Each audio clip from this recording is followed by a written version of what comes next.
Saudara sekalian, Shalom, selamat pagi. Senang kembali menyapa saudara. Seperti saya katakan beberapa waktu lalu bahwa mulai kemarin dan seterusnya kita akan menyampaikan renungan singkat dari kitab Wahyu. Untuk kali ini kita sampai di jemaat yang kedua, yaitu jemaat Smyrna. Dan itu teksnya ada di pasal 2 mulai ayat 8 sampai ayat 11. Saya ingin membacakan teks ini. Dan tuliskanlah kepada malaikat jemaat di Smyrna, inilah firman dari yang awal dan yang akhir, yang telah mati dan hidup kembali. Aku tahu kesusahanmu dan kemiskinanmu, namun engkau kaya, dan fitnah mereka yang menyebut dirinya orang Yahudi, tetapi yang sebenarnya tidak demikian. Sebaliknya mereka adalah jemaah iblis. Jangan takut terhadap apa yang harus engkau derita. Sesungguhnya iblis akan melemparkan beberapa orang dari antaramu ke dalam penjara supaya kamu dicobai. Dan kamu akan peroleh kesusahan selama 10 hari. Hendaklah engkau setia sampai mati. Dan aku akan mengaruniakan kepadamu mahkota kehidupan. Siapa bertelinga, hendaklah ia mendengarkan apa yang dikatakan Roh kepada jemaat-jemaat. Barang siapa menang, ia tidak akan menderita apa-apa oleh kematian yang kedua. Saudara yang kasih, jemaat yang kedua ini adalah jemaat Smyrna.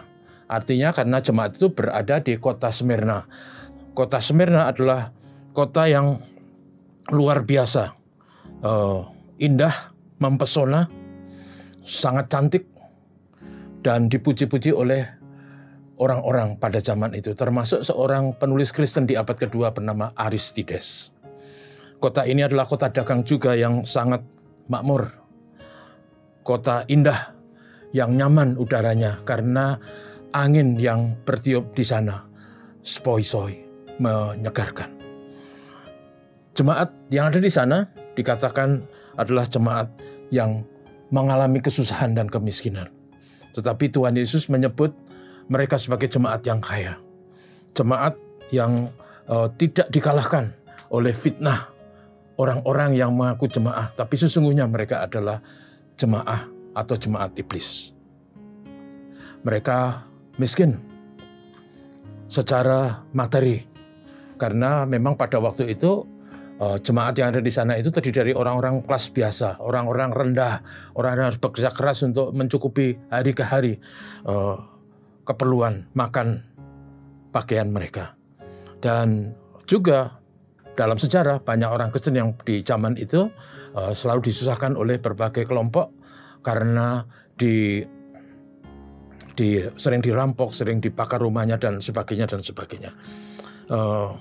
Tetapi yang luar biasa, saudaraku, mereka itu adalah orang-orang yang dipuji Tuhan sebagai orang yang kaya, yang mengerti apa arti hidup sebagai orang Kristen, menjunjung tinggi hidup imani secara etis dan moral. Mereka menjunjung tinggi hidup yang bermutu. Artinya imannya tidak goyah walaupun mereka sedang susah.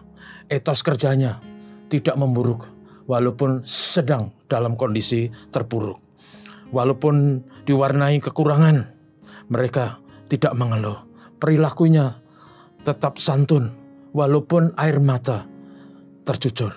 Kepeduliannya tidak luntur, walaupun hidup mereka diwarnai kemiskinan dan kekurangan.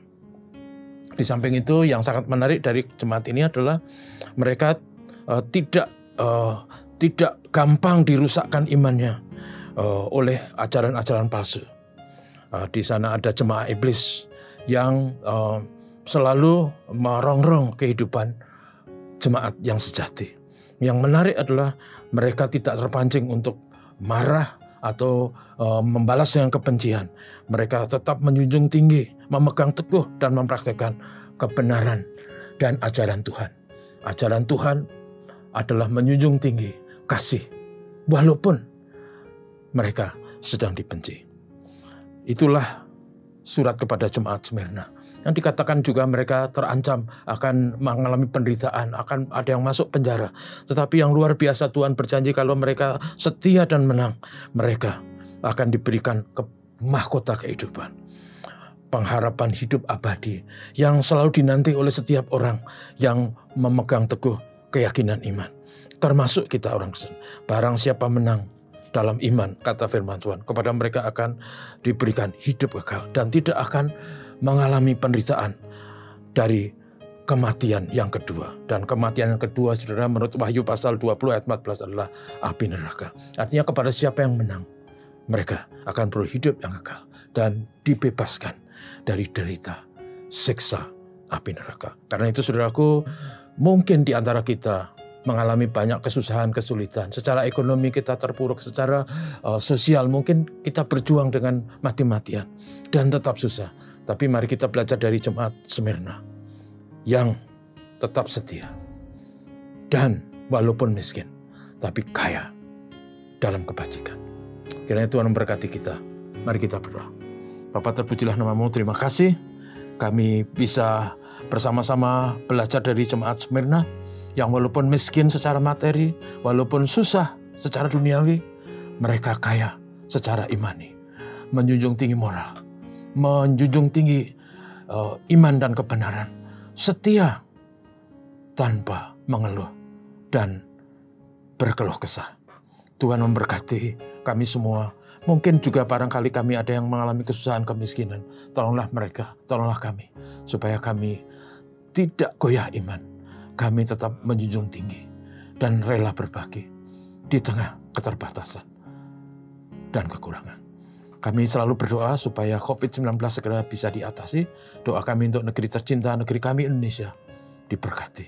Supaya Indonesia tetap punya masa depan. Indonesia yang aman, tentram bagi anak cucu kami sekalian. Terpujilah nama-Mu Tuhan Bapa, terima kasih dalam nama Yesus. Amin. Terima kasih. Tuhan memberkati.